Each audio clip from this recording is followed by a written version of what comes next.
Masyarakat beri dukungan moral Kompol Kosmas Kajugai.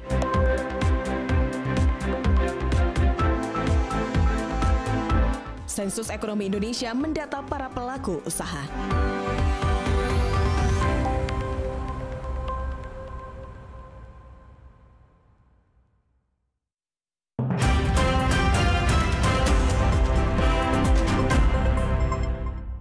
Selamat malam saudara, selain dua cuplikan berita utama tadi, tim redaksi kami masih memiliki sejumlah informasi menarik lainnya dari wilayah Papua Barat dan Papua Barat Daya dalam berita Papua Barat hari ini, edisi Selasa 9 September 2025. Bersama saya Maria Talim Bekas, inilah Papua Barat hari ini selengkapnya.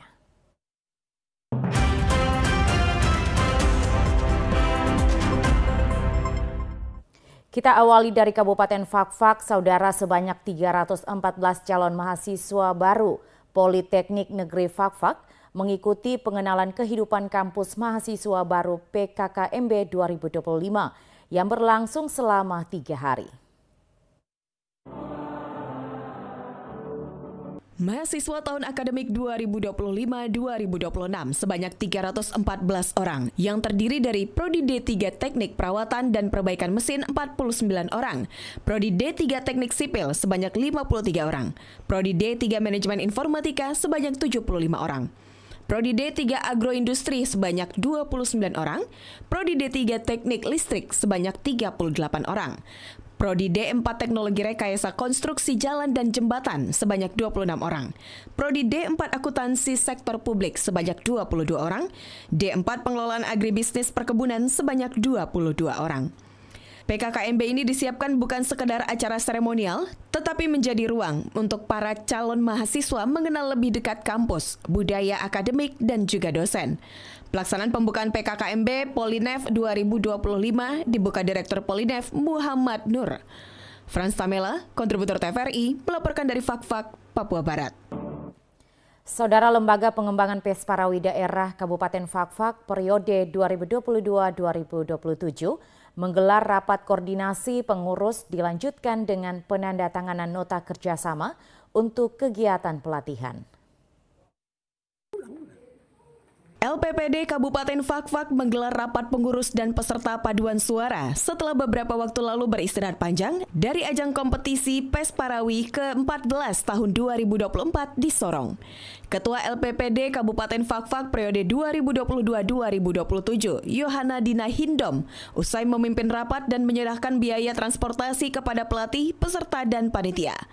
Yohana menjelaskan tahapan kegiatan LPPD Kabupaten yang dimulai dengan rapat-rapat teknis dengan LPPD Provinsi Papua Barat, serta audisi calon peserta paduan suara, melakukan serangkaian kegiatan, diantaranya penandatanganan akta kerjasama dengan pelatih dan peserta, serta pembagian uang saku untuk kegiatan pelatihan selama 32 kali yang ditargetkan September hingga Desember 2025. Oleh sebab itu, kami bisa dapat menyampaikan bahwa LPPD Kabupaten Fakfak kami sudah siap dengan tahapan-tahapan, baik itu audisi, jadwal latihan yang nantinya sampai dengan bulan September sudah dipersiapkan, yang kami akan melakukan kegiatan-kegiatan Pesparawi secara nasional di Manokwari dan juga mempersiapkan panitia Pesparawi Provinsi Papua Barat dan Papua Barat Daya di tahun 2027.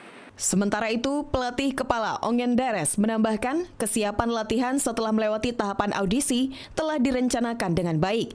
Dan lagu yang akan dipersiapkan untuk lomba, satu lagu asal Fakfak yang diciptakan juga oleh Ongen Deres, serta satu lagu lagi yang berasal dari Sumatera Utara. Dengan lagu berdasarkan ketetapan dari BPN nasional, itu kami diberikan 2 lagu musik kerajaan Nusantara. Ya, kami Fakfak akan membawakan lagu pertama, yaitu lagu yang harus dari Papua Barat, dan kami mempersiapkan satu lagu khusus yaitu berbahasa Fakfak. Yang kedua yaitu dari Sumatera. Rapat yang dilaksanakan berlangsung di Aula Kanwil Agama Kabupaten Fakfak, Jalan Ahmad Yani, Fakfak. Frans Tamela, kontributor TVRI, melaporkan dari Fakfak, Papua Barat. Saudara, dalam rangka mempersiapkan ASN yang berakhlak dan siap mendukung pelayanan pemerintahan di Kabupaten Fakfak, Bupati Samaun Dahlan harap mendukung peningkatan SDM orang asli Papua. Hal tersebut disampaikan Bupati Kabupaten Fakfak saat memimpin apel gabungan di lingkup pemerintah daerah Fakfak Senin 8 September 2025.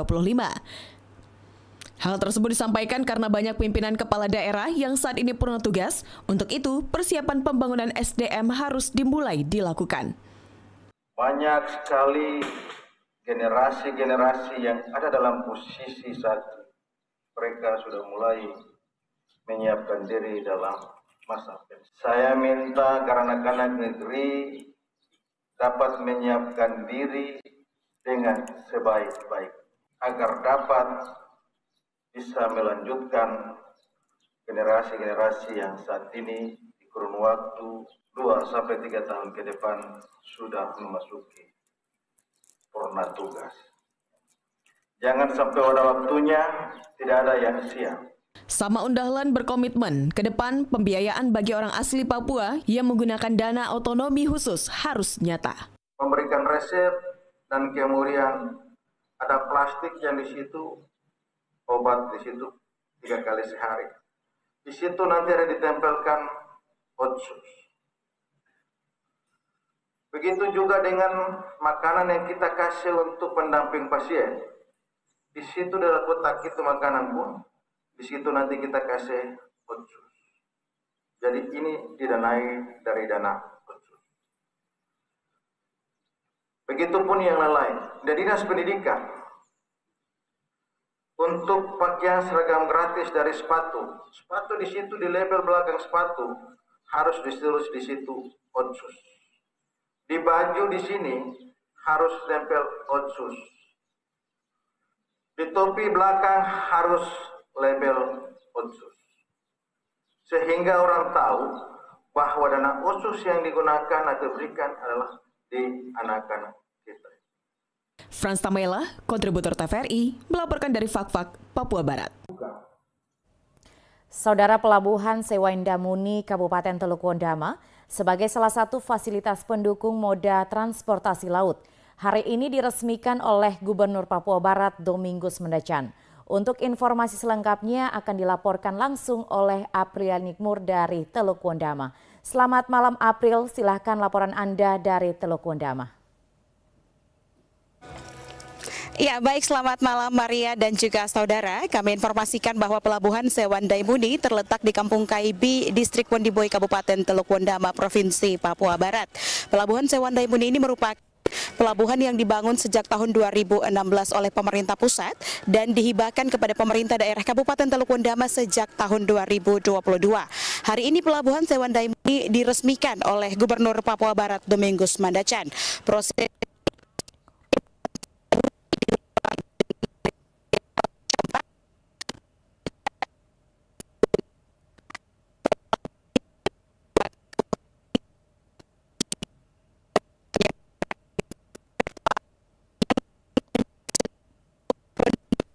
masyarakat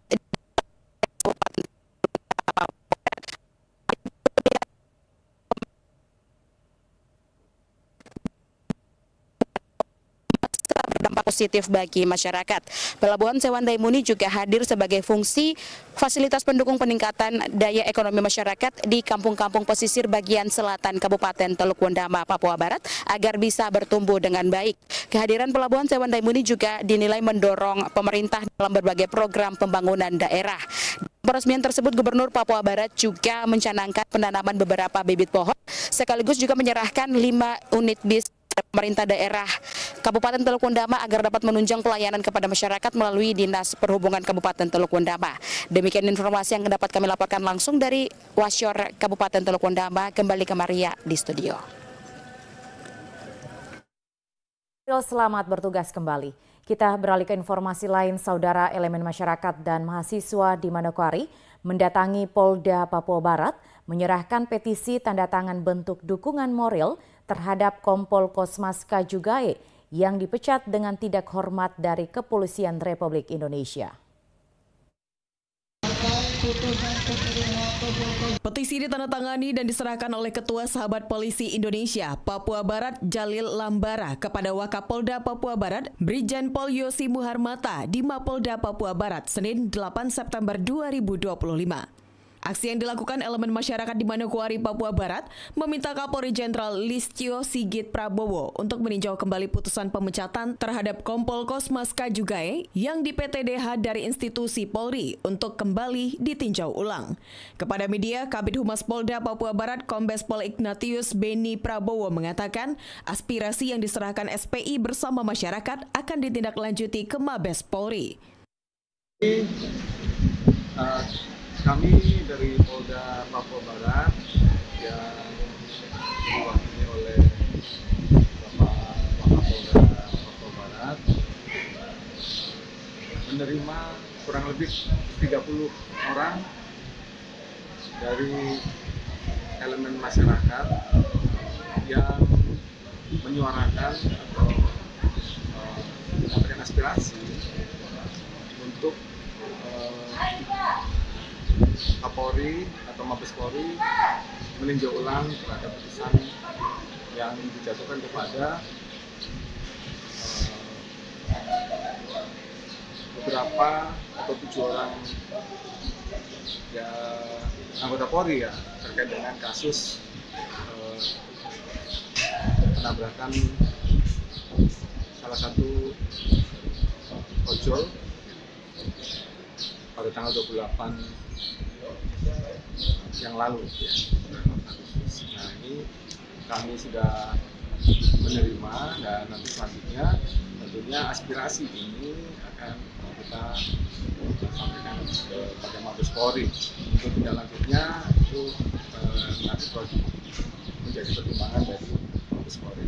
Kita hanya Di tempat berbeda, Ketua Sahabat Polisi Indonesia Papua Barat, Jalil Lambara mengatakan ini adalah bentuk dukungan moral terhadap Kompol Kosmas Kaju dari masyarakat agar Kapolri Jenderal Listio Sigit Prabowo melihat kembali putusan PTDH terhadap Kompol Kosmas Kajugae.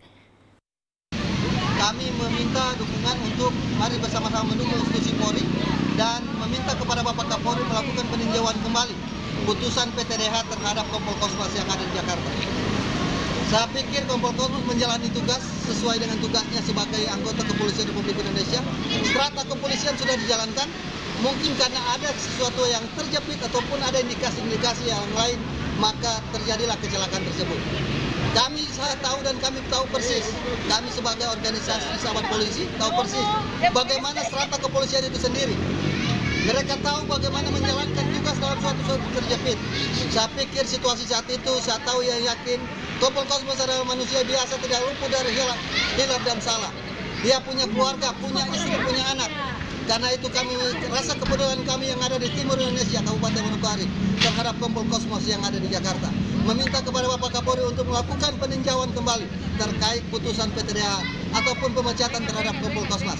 Mungkin dari itu. Diketahui Kompol Kosmas Kajugae menjabat Danyon Resimen 4 Polri. Ia dianggap ikut bertanggung jawab atas kematian Afan Kurniawan, salah satu pengemudi ojek online yang terlindas mobil Raktis Brimob saat aksi demo berlangsung di Jakarta. Kosmas merupakan perwira karir cemerlang dan pernah bertugas di sejumlah daerah rawan antara lain sebagai pasukan Garuda di Lebanon. Natalindo Kerewai, TVRI Papua Barat melaporkan. Saudara, momen Hari Olahraga Nasional Haornas merupakan bangkitnya olahraga di Indonesia. Dengan momen Haornas memiliki catatan tersendiri dari para mantan atlet nasional agar generasi ke depan bisa berprestasi dan mengharumkan nama daerah dan bangsa dalam dunia olahraga. Mantan atlet pelatnas karateka Indonesia Yulisar Motuti kepada TVRI Papua Barat mengatakan dalam rangka Hari Olahraga Nasional 9 September 2025, adik-adik muda dapat mengembangkan talenta dan bakat yang sudah Tuhan kasih untuk bisa berprestasi ke depan.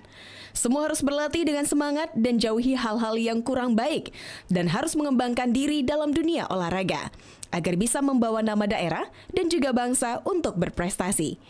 Momen ini tentunya menjadi suatu kebangkitan olahraga untuk Provinsi Papua Barat, serta pemuda-pemudi di 7 kabupaten yang ada. Dengan olahraga menjadi motivasi untuk minat dan bakat anak-anak muda generasi penerus ke depan. Menghimbau menyampaikan kepada seluruh generasi olahraga pemuda-pemudi Provinsi Papua Barat tetap semangat, junjung tinggi sportivitas, bertanding, mengharumkan harkat martabat nama Provinsi Papua Barat di tingkat nasional bahkan internasional. Dengan Hari Olahraga Nasional ini, saya menghimbau kepada pemerintah serta pengurus KONI Papua Barat agar jeli melihat perkembangan olahraga, terus melihat pengalaman-pengalaman kita di tahun-tahun yang lalu agar ke depan lebih baik, lebih bermanfaat, prestasi olahraga di Papua Barat lebih meningkat ke tingkat yang lebih tinggi. Sementara itu inilah prestasi singkat dari mantan atlet karate pelatnas. Di daerah juara 1, KNPI tahun 2000 di Nabire, juara 3. Piala Gubernur tahun 2001 di Jayapura, juara 2. Piala Kasat tahun 2004 di Medan, Sumatera Utara. Juara Piala Kasat 2010 Surabaya. Prestasi kejuaraan internasional juara Australia Open 2008, juara SEA Games tahun 2007, Thailand di Nakhon Ratchasima, juara Pomasen Vietnam 2006, peringkat 4 dunia kejuaraan dunia karate di Turki tahun 2011.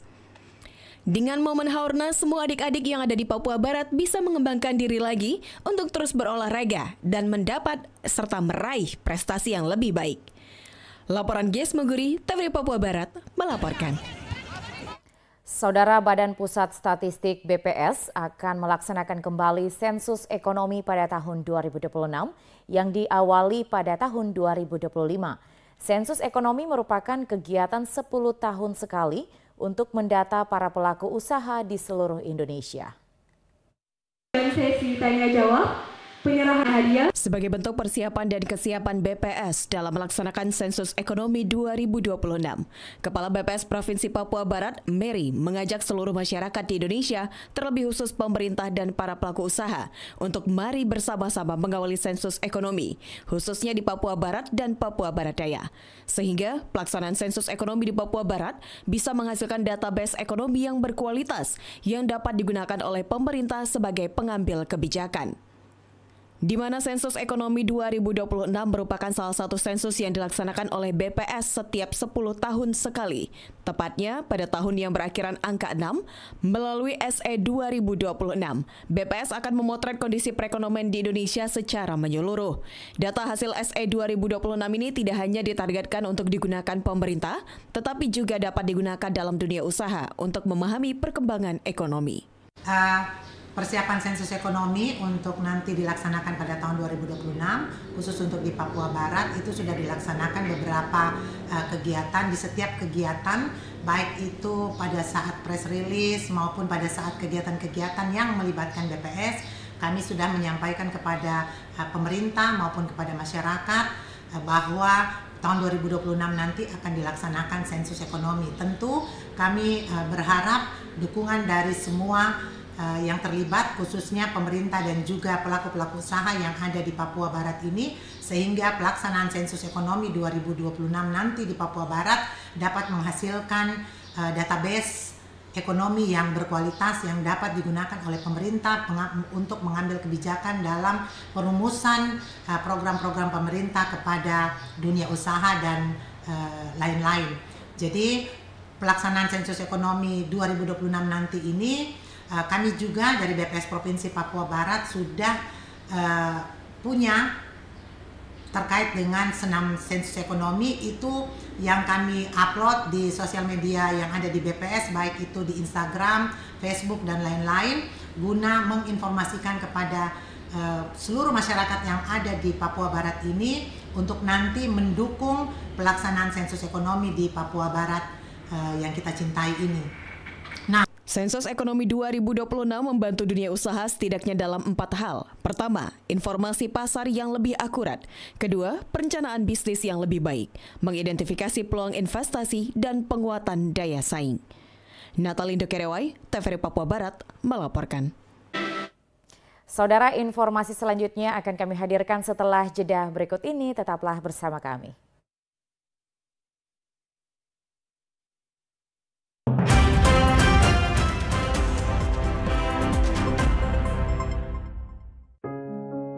Shalom, salam sejahtera untuk kita semua. Saya Mekina Wipa, Gubernur Papua Tengah, mengajak seluruh umat GKI di tanah Papua. Mari kita doakan, sukseskan, dan hadiri perayaan 1 abad nubuatan Domine Ishak Samuel Kaine pada 25 Oktober 2025 yang akan dilaksanakan di Kabupaten Teluk Wondama. Tuhan memberkati. Shalom, salam sejahtera untuk kita semua. Saya Denas Lei, Wakil Gubernur Papua Tengah, mengajak seluruh umat Kristen di tanah Papua. Mari kita doakan, sukseskan, dan hadiri perayaan 1 abad nubuatan Domine Ishak Samuel Kaine pada 25 Oktober 2025 yang akan dilaksanakan di Kabupaten Teluk Wondama. Tuhan memberkati kita semua.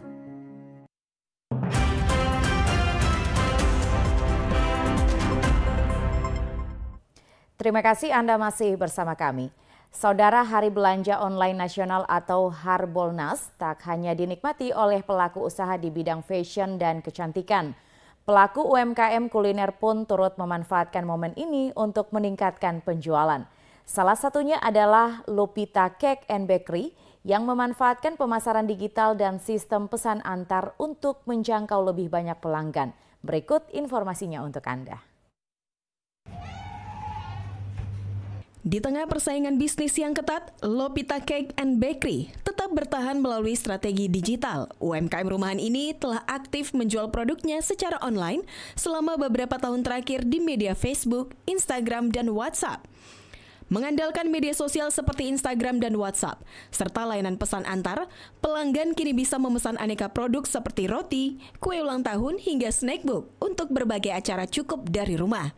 Pimpinan Lupita mengatakan, dari awal penjualan, Lupita sendiri sudah mencapai 70% melalui media online Facebook. Serta penjualan secara online ini sangat berpengaruh karena basic penjualan sendiri sudah dari awal menggunakan media online. Penjualan online sendiri memang dari awal Lupita pemasarannya sudah dari Facebook ya, kalau di Manokwari. Jadi hampir 70% penjualan dari Lupita sendiri itu sudah online. Sangat berpengaruh. Balik lagi ke tadi, memang basic penjualan kita dari awal sudah online dari Facebook, terus merambah ke Instagram. Sekarang kita mencoba merambah ke TikTok. Kalau dari penjualan online, tantangan terbesar kalau khusus di Papua sendiri itu karena kita keterbatasan dari pengiriman. Jadi mungkin kalau kita di Jawa ya kita bisa ngirim barang tuh antar kota. Tapi kalau dari Papua, batas kita itu hanya di sekitaran satu kota aja. Jadi kalau misalnya mau dikirim ke Jayapura atau kemana yang susah dengan jalur darat, itu kita agak susah. Itu pun berpengaruh ke marketing kita. Jadi kita tidak bisa memperluas lagi marketing kita di kota-kota lain. Itu aja masalahnya sih. Momen Harbolnas bukan sekedar ajang belanja, tapi juga menjadi dorongan bagi UMKM untuk berinovasi, memperluas pasar, dan menguatkan ekonomi lokal melalui digitalisasi. Melalui pemanfaatan platform digital, UMKM seperti Lupita Cake and Bakery membuktikan bahwa bisnis lokal mampu bersaing di era ekonomi digital. Momentum Harbolnas menjadi peluang untuk terus tumbuh dan berkontribusi bagi perekonomian Indonesia. Yosep Hai, TVRI Papua Barat, melaporkan. Saudara, program makan bergizi gratis yang merupakan program pemerintah pusat saat ini juga tengah dirasakan oleh Posyandu Sogun Permai Manokwari. Berikut informasinya untuk Anda. Selasa pagi di Posyandu Sogun Permai yang beralamat di Sowi Gunung Manokwari, Papua Barat, terlihat ramai dengan para pengunjung posyandu, di mana para orang tua ibu mengantarkan anak-anak mereka untuk melakukan giat bulanan di posyandu, yakni penimbangan bayi dan balita serta pemberian imunisasi dan makanan tambahan bergizi. Dalam pelayanan posyandu hari ini juga tengah dilakukan pembagian makanan bergizi gratis yang merupakan program Presiden Prabowo Subianto. Pemberian MBG Posyandu Sogun Permai diperuntukkan bagi ibu hamil, ibu menyusui, serta bagi balita. Kita untuk Posyandu Permai, untuk MBG-nya kita 133. Itu terdiri dari ibu hamil 18, ibu hamil dan ibu menyusui 18, untuk balitanya 103, untuk anak 6 bulan sampai 12 bulan ada di 12 anak. Sementara itu, tenaga kesehatan Puskesmas Sowi juga mengapresiasi pemberian MBG, di mana dinilai sangat baik bagi bayi dan ibu hamil serta ibu menyusui. Ya, pada saat ini ada juga pemberian makanan tambahan yang memang atau makanan bergizi sehat ya, yang merupakan program dari Presiden RI. Sangat bagus sekali untuk pemberian makanan tambahan ini. Tidak hanya untuk dapat meningkatkan gizi pada bayi yang sudah makan, kemudian pemberian juga makanan tambahan juga buat ibu hamil, ibu menyusui dan balita. Seperti begitu. Maria Talim Bekas, TVRI Papua Barat melaporkan. Saudara UPTD Puskesmas Sowi Manokwari melaksanakan pelayanan di lapangan yakni di Posyandu Sogun Permai Sowi Manokwari pada Selasa 9 September 2025. Beginilah suasana Selasa pagi di Posyandu Sogun Permai yang beralamat di Sowi Gunung Manokwari, Papua Barat, di mana para kader dan bidan yang merupakan tenaga kesehatan di lingkungan kerja Puskesmas Sowi saling bekerja sama untuk melakukan pelayanan kepada masyarakat di lingkungan sekitar Posyandu. Pelayanan hari ini merupakan rutinitas bulanan dari Puskesmas Sowi yang terus melaksanakan program kesehatan kepada masyarakat, di mana pelayanan Posyandu mencakup penimbangan bayi dan balita, pemberian imunisasi, petugas Promkes memberikan edukasi dan sosialisasi, serta pemberian makanan bergizi gratis kepada ibu hamil, ibu menyusui, dan balita. Untuk kegiatan di Posyandu Sogun Permai, ini adalah merupakan rutinitas kami setiap bulan untuk melakukan pelayanan Posyandu di Posyandu Sogun Permai. Biasanya kegiatan ini dilakukan setiap tanggal 9 bulan berjalan. Jadi setiap tanggal 9 bulan berjalan akan dilakukan Posyandu di Sogun Permai. Di dalam Posyandu itu ada kegiatan yang dilakukan, yaitu yang pertama adalah penimbangan bayi dan balita, kemudian ada pemberian imunisasi, kemudian ada pemberian atau edukasi atau sosialisasi yang akan dilakukan oleh petugas Promkes. Ya, pada saat ini ada juga pemberian makanan tambahan yang memang atau makanan bergizi sehat ya, yang merupakan program dari Presiden RI. Sementara itu, kader Posyandu Sogun Permai juga mengapresiasi kehadiran Puskesmas Sowi yang terus memberikan pelayanan kesehatan kepada masyarakat di wilayah Sogun Permai. Untuk jumlah anak-anak yang dilayani Posyandu Sogun Permai berjumlah kurang lebih 60 anak. Hari ini kita ada penimbangan, imunisasi, dan hari ini juga ada makan bersama untuk makanan bergizi gratis. Kita sih kurang lebih ada di 60, karena setiap bulan itu kan dia ada penambahan, ada pengurangan, kayak macam bulan ini mungkin dia sudah, biasanya kita bilang tamat ya, kalau sudah 5 tahun itu biasanya mereka sudah tidak datang lagi.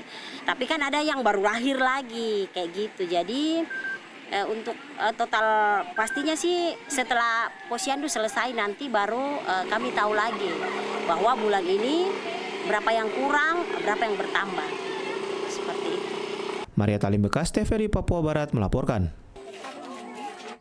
Saudara, Kantor Wilayah Direktorat Jenderal Pemasyarakatan Papua Barat dan Ditjen Imigrasi tampil terdepan dalam mendukung program nasional ketahanan pangan yang dicanangkan Kementerian Imigrasi dan Pemasyarakatan (IMIPAS) dengan melakukan penanaman bibit kelapa dengan melakukan penanaman bibit kelapa yang serentak dilakukan pada Selasa 9 September 2025. Acara ini dilaksanakan serentak oleh seluruh jajaran Kementerian Imigrasi dan Pemasyarakatan dengan pusat kegiatan penanaman bibit kelapa oleh Menteri Imigrasi dan Pemasyarakatan Agus Adrianto bertempat di Nusa Kambangan Selasa 9 September 2025. Sementara Kanwil Ditjen Pas Papua Barat dan Kanwil Ditjen NIM Papua Barat, UPTC Provinsi Papua Barat bersama dengan pemerintah daerah juga menggelar kegiatan yang sama yang dipusatkan di halaman Lapas Perempuan Kelas 3 Manokwari.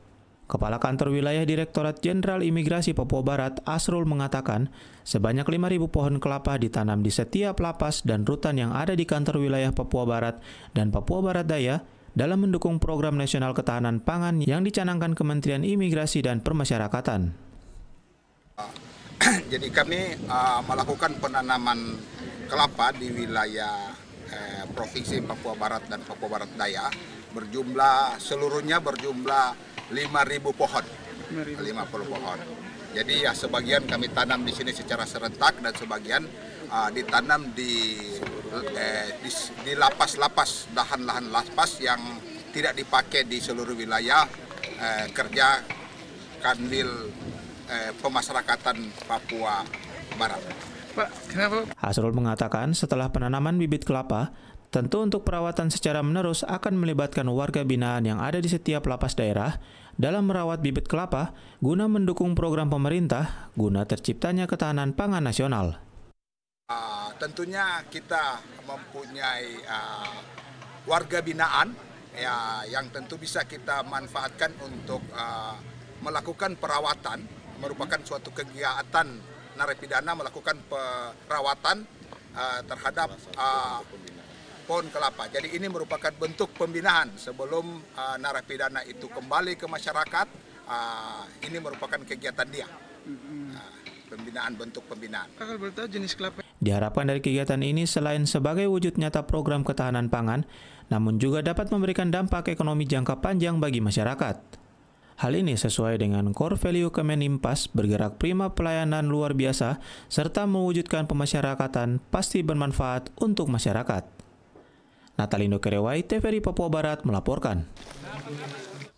Saudara, harga ayam potong segar dan ayam es di pasar tradisional Wosi Manokwari, Papua Barat relatif stabil dengan kisaran harga Rp70 hingga Rp75.000.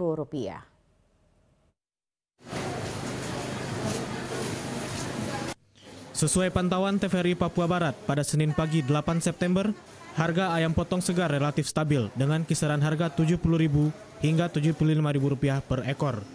Sementara untuk harga ayam es berkisar Rp35 hingga Rp45.000 per ekornya. Jika dibandingkan dengan harga pada minggu lalu, harga tersebut masih relatif sama. Oh, harga ayam potongnya ini 75, 70. Ya kan, mari dipilih. Yang es berapa, Mas? Mas? Yang es 35, 40, 1. Harga masih relatif stabil ya? Masih. Sama dengan minggu lalu? Ya. Maria Talim Bekas, TVRI Papua Barat melaporkan. Saudara, menjamurnya retail modern di Kabupaten Manokwari kian terasa dalam tahun ini. Toko modern dengan fasilitas lengkap dan harga kompetitif kini mudah ditemukan di berbagai sudut kota. Namun di balik perkembangan tersebut ada cerita lain dari para pelaku usaha kecil yang memilih bertahan dengan cara sederhana, yakni membuka usaha di halaman rumah.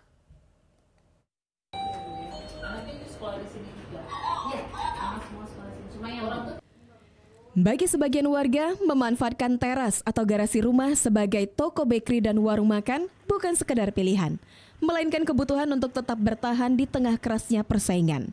Modal terbatas membuat mereka sulit menyamai skala usaha retail modern.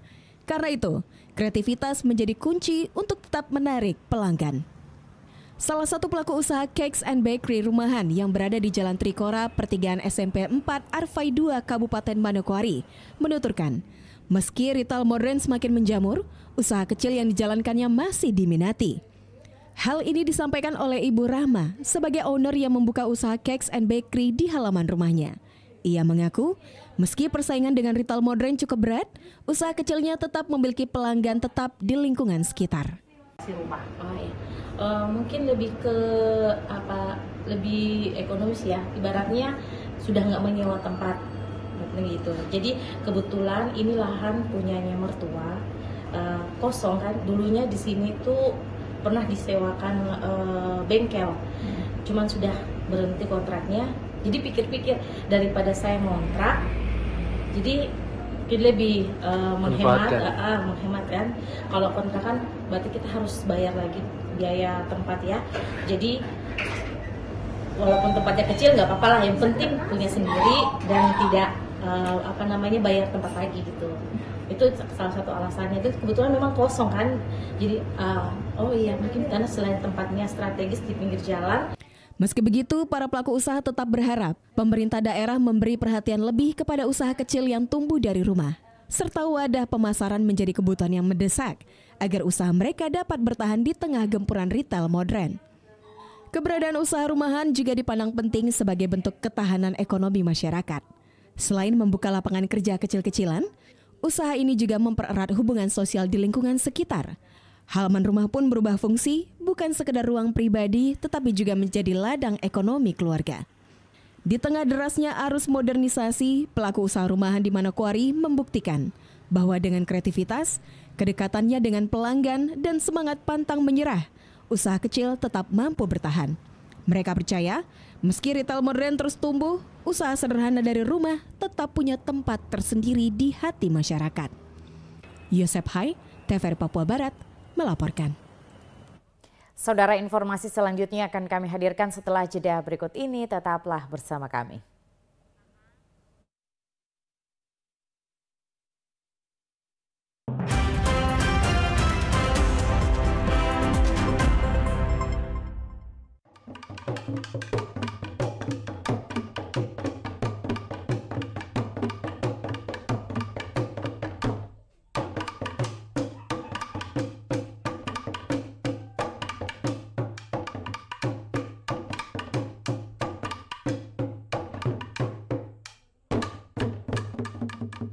Aduh, apa yang Bapak Krisne buat sekarang ini, tong bisa jadi orang yang bermanfaat bagi banyak orang. Aine, memangnya Samuel Kaine itu siapa? Yang tadi kakak kau bilangin. Dulu tuh, Wondaman nih masih gelap, perang suku di mana-mana. Dan tepat tanggal 25 Oktober tahun 1925 tuh, ada seorang misionaris, dia punya nama Isaac Samuel Kaine. Dia tuh pendeta atau hamba Tuhan. Tuhan utus dia datang ke sini untuk mengangkat peradaban orang Papua pada saat itu.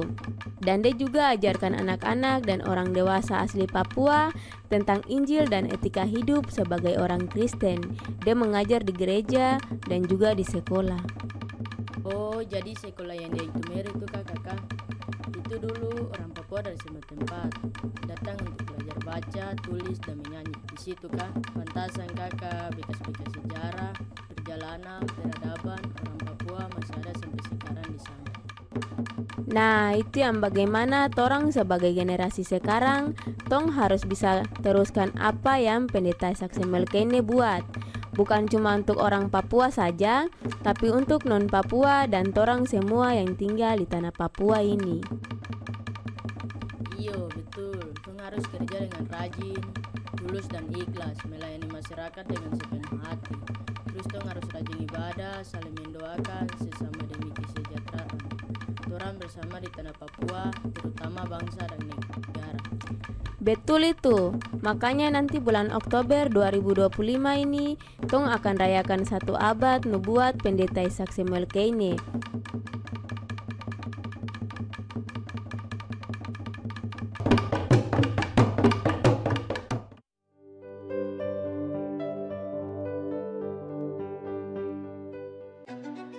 Indonesia kaya akan keberagaman. Setiap kepercayaan membawa pesan damai dan kasih yang saling menguatkan. Mengajarkan kita untuk hidup dengan kasih sayang, saling menghormati, dan menjaga kedamaian dalam kebersamaan. Menguatkan semangat, cinta kasih, dan keadilan sosial yang menjadi fondasi dalam membangun masyarakat yang harmonis. Mengajak, membuka hati, menebar pengampunan, dan merangkul perbedaan sebagai kekuatan persatuan. Mengingat pentingnya pencerahan batin dan welas asih tanpa batas agar terciptanya harmoni sejati di antara kita.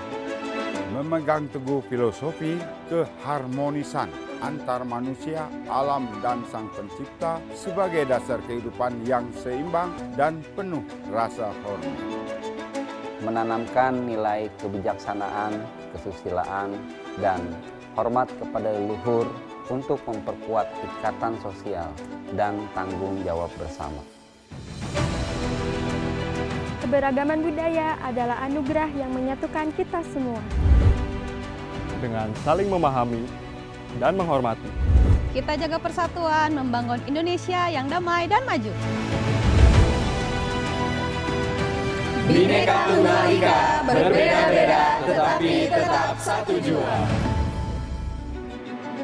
Keberagaman keyakinan adalah kekuatan bangsa kita. Ini sesuai dengan nilai-nilai luhur Pancasila. Mari kita terus pelihara toleransi dan hidup rukun demi masa depan Indonesia yang lebih baik.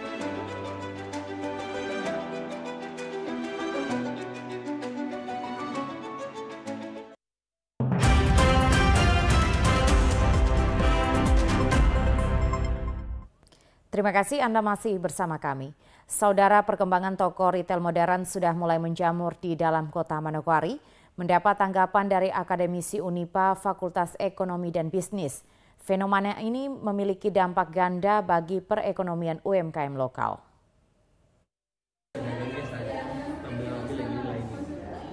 Di satu sisi, retail modern memberikan dampak yang cukup positif dalam kota Manokwari, melalui penyediaan lapangan kerja baru dan pemilihan produk yang lebih beragam bagi masyarakat, namun di sisi lain kehadirannya menekan ruang gerak UMKM lokal yang selama ini menjadi menopang ekonomi keluarga. Wakil Dekan 1 Ekonomi dan Bisnis Unipa menilai fenomena ini dinilai menjadi kunci ke depan untuk menjaga keseimbangan pertumbuhan retail modern dan para UMKM lokal melalui usaha rumahan. Karena ini sama-sama mempunyai tujuan untuk meningkatkan pertumbuhan ekonomi secara merata. Terkait dengan fenomena yang ada di saat ini, yang ada di Manokwari, perkembangan perekonomian yang ada di Manokwari, ini kan sesuatu yang pertumbuhannya sangat signifikan. Terutama misalnya ada retail-retail, Indomaret, kemudian maaf saya sebut saja langsung ya, kemudian sekarang ada muncul Indomaret, kemudian yang satu lagi yang baru-baru saja. Itu suatu perkembangan yang luar biasa. Hanya saja perlu kita perhatikan juga UMKM kita. Jadi tidak bisa kita juga meninggalkan UMKM yang ada di Manokwari ini. Artinya kalau bisa swalayan-swalayan besar ataupun retail-retail itu juga harus bekerja sama dengan para UMKM di seputar Manokwari. Meski demikian, tanpa dukungan pemerintah, ia menilai dalam menyikapi pertumbuhan ekonomi dengan perubahan yang cukup signifikan ini, ada hubungan kerjasama antara pelaku retail modern dan UMKM lokal yang bisa berkolaborasi agar ada peningkatan ekonomi di kota Manokwari. Di tengah gempuran retail modern, usaha rumahan yang terus bertumbuh menjadi gambaran kreativitas dan ketangguhan masyarakat. Dukungan kebijakan pemerintah daerah akan menentukan mampu atau tidaknya usaha kecil bertahan dan menjadi penopang ekonomi di kota Manokwari. Liberty Rumbruren, TVRI Papua Barat, melaporkan. Saudara, komitmen menekuni usaha bisnis rental permainan game, rental Happy PlayStation di Manokwari tetap eksis dan menjadi pilihan pecinta game dari usia muda hingga orang dewasa.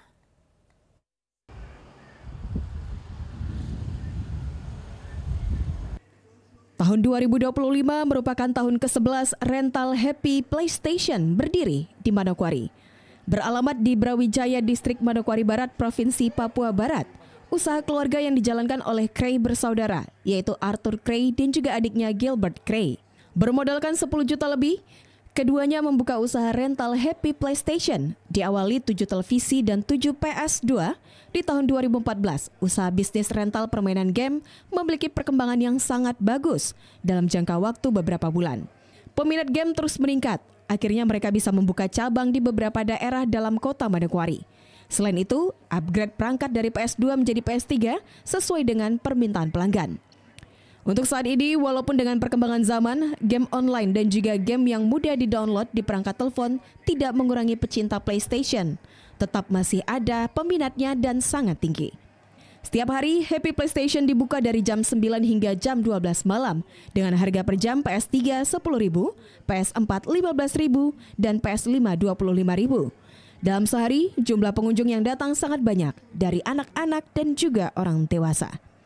Jadi katorang buka hanya dari jam 9, karena takutnya sampai anak-anak sekolah bolos. Jadi katorang buka jam 9 sampai bisa sampai jam 2.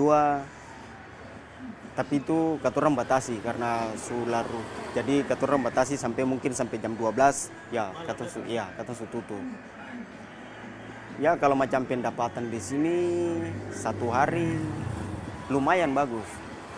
Ya tergantung, kalau macam hari kayak macam libur itu rame sekali itu libur. Itu paling rame. Pokoknya rame sekali itu kalau libur. Di sini PS3, kalau PS3 sih kisar 10.000 1 jam. Kalau PS4 15, PS5 25. Dalam sehari, Happy PlayStation bisa menghasilkan 500.000 hingga 1 juta paling rendah. Apabila ramai, maka penghasilan bisa lebih. Gilbert Cray mengatakan usaha yang mereka laksanakan merupakan bukti dari ketekunan. Apabila bisa dijalani dengan melihat peluang, maka dari modal yang kecil bisa berkembang dan menjadi penopang ekonomi keluarga. Sehari itu pendapatan paling sedikit yang selama ini ya sedikit itu 1 juta paling sedikit sudah. Rame ya di atas itulah bisa bangga tinggal di Papua sini, terus bagi anak Papua, terus kita sendiri mendirikan usaha ini berdasarkan maksudnya kita ini orang Papua pasti bisa. Terus ini juga jadi contoh buat teman-teman yang lain. Jadi contoh buat teman-teman yang lain toh. Jadi teman-teman buat yang lain supaya kalau bisa mereka juga pasti ya bisa bikin usaha kecil-kecilan. Untuk mempertahankan pecinta game PlayStation, Rental Happy PlayStation terus mengupgrade tempat usahanya dengan memberikan kenyamanan bagi pelanggan. Selain itu, sejak tahun 2017 hingga 2024 sering dilaksanakan turnamen yang mempertemukan gamers PlayStation di Kabupaten Manokwari. Dengan hadiah yang diberikan sangat menarik dan dari beberapa promosi, inilah yang membuat Rental Happy PlayStation Manokwari tetap memiliki pelanggan dari usia muda hingga orang dewasa. Jimmy Tabisu, TVRI Papua Barat melaporkan. Saudara, sebanyak 130 peserta Taekwondo Kabupaten Manokwari mengikuti ujian kenaikan tingkat yang berlangsung di Orchid Swalayan Wosi pada Minggu 7 September 2025.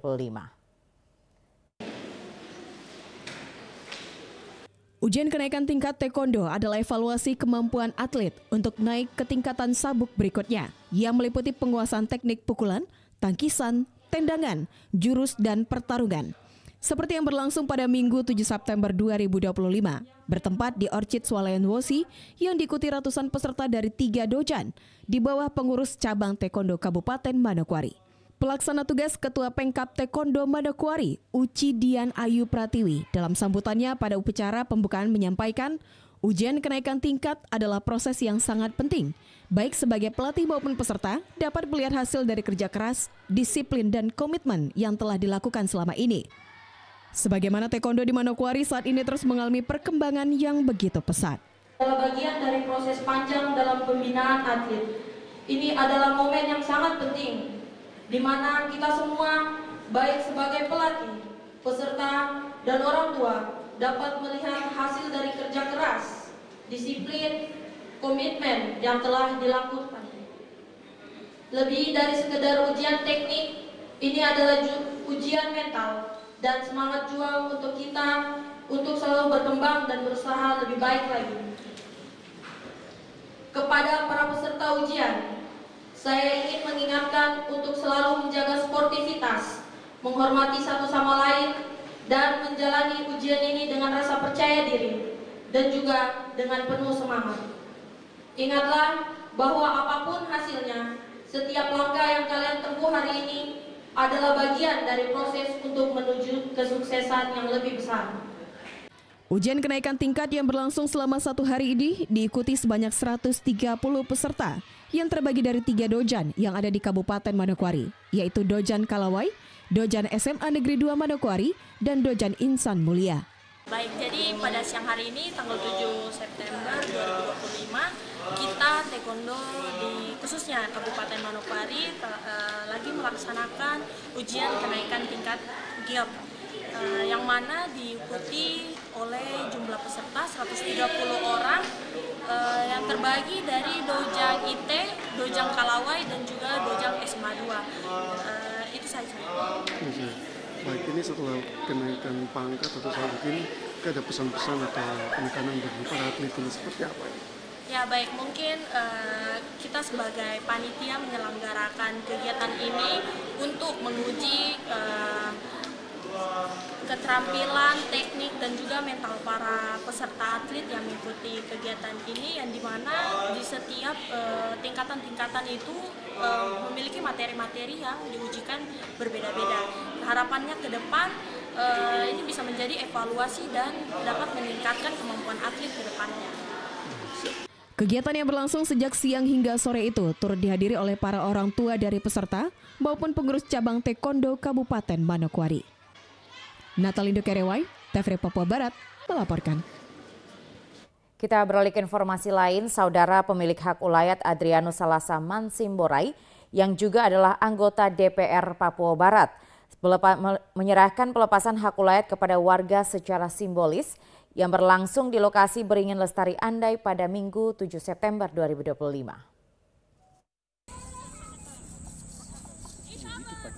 Adrianus Salasa Mansimborai kepada TVRI Papua Barat mengatakan hari ini telah menyerahkan secara simbolis pelepasan hak ulayat secara perorangan kepada warga. Pelepasan ini diserahkan kepada warga yang sudah diberikan kapling yang merupakan tahap awal kepada warga yang ada di Kompleks Bengkel Tan. Sudah diberikan pelepasan untuk warga di sana. Dirinya juga menyampaikan kepada warga untuk datang melihat lokasi yang sudah diberikan kepada warga yang berlokasi di Beringin Lestari. Hari ini saya memberikan pelepasan perorangan kepada setiap orang yang memiliki kapling. Hari ini saya berikan yang tahap pertama, mungkin hari ini terjadi itu di lokasi Manokwari Bengkel Tang. Saya berikan pelepasan itu untuk mereka karena hari ini mereka yang rajin datang bersihkan lokasi. Saya tidak pernah minta sepeser, ya mungkin masalah persyaratan ini kan kita butuh uang. Apalagi kita punya pengurus, ada mereka yang ngurus.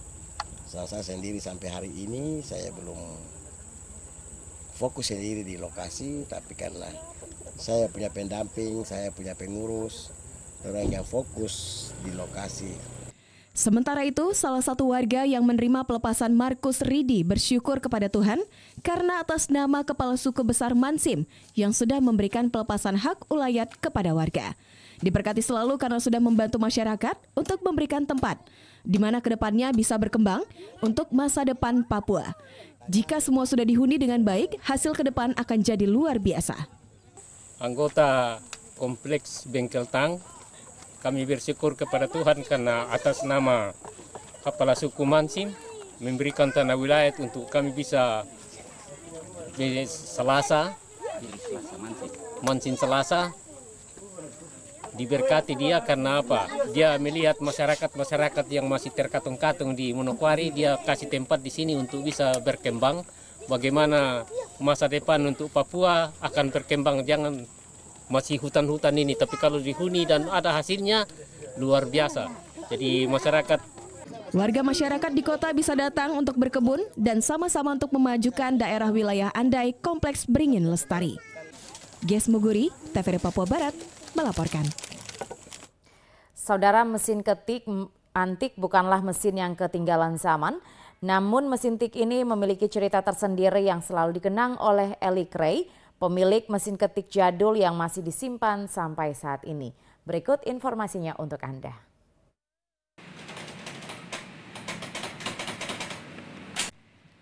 Mesin ketik atau yang sering disebut mesin tik merupakan alat untuk menuliskan sesuatu tanpa menggunakan pena.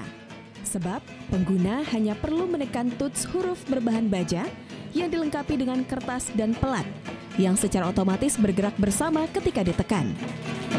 Berkat salah satu penemuan yang mengubah dunia ini, masyarakat di seluruh dunia bisa menggunakan papan ketik QWERTY, baik yang ada pada komputer maupun telepon genggam. Dilansir dari Ensiklopedia Britannica edisi 25 Agustus 2021, Penemuan berbagai jenis mesin telah dicoba pada abad ke-19. Namun sebagian besar berukuran besar dan tidak praktis, yang beberapa diantaranya justru menyerupai piano dalam berbagai ukuran maupun bentuk.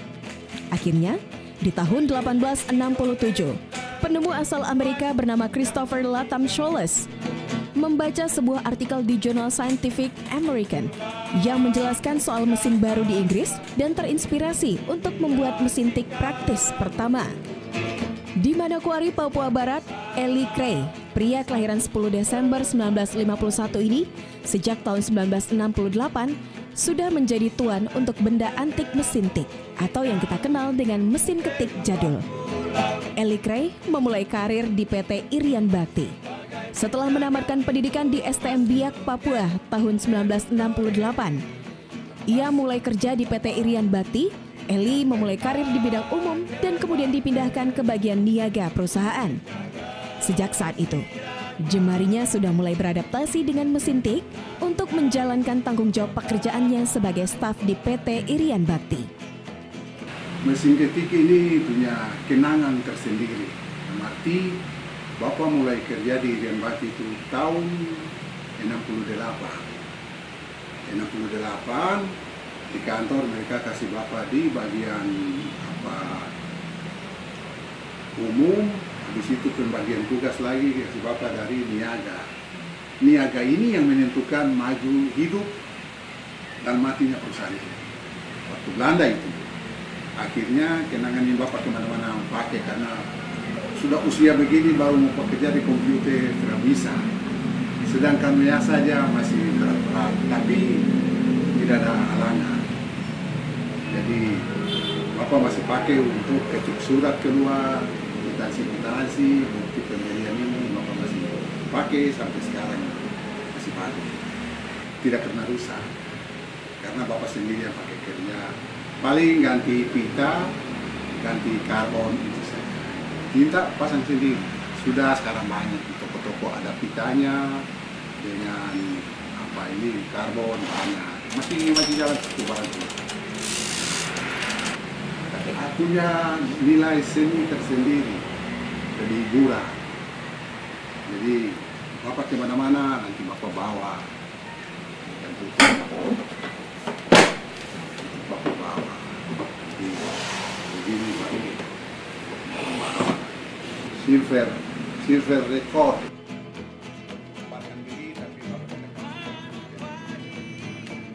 Pada saat itu banyak yang memperkirakan bahwa mesin ketik manual yang pernah menjadi kebanggaan di rumah dan kantor akhirnya menjadi usang, ibaratnya seperti seekor dinosaurus yang dikonsumsi oleh teknologi digital.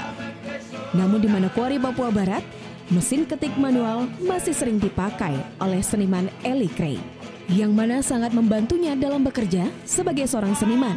Untuk mengkonsepkan surat-surat, Eli tak perlu menggunakan teknologi lainnya yang sudah lebih modern, seperti komputer ataupun laptop. Di sebuah ruangan kecil galeri seni, Eli Cray duduk manis di meja kerjanya yang sederhana dan di atas meja. Jari-jari Eli Cray terbang dengan kecepatan di atas bilah ketik yang bergemerincing. Irama pengetikan yang menenangkan menyamarkan degungnya lalu lintas yang tak ada hentinya.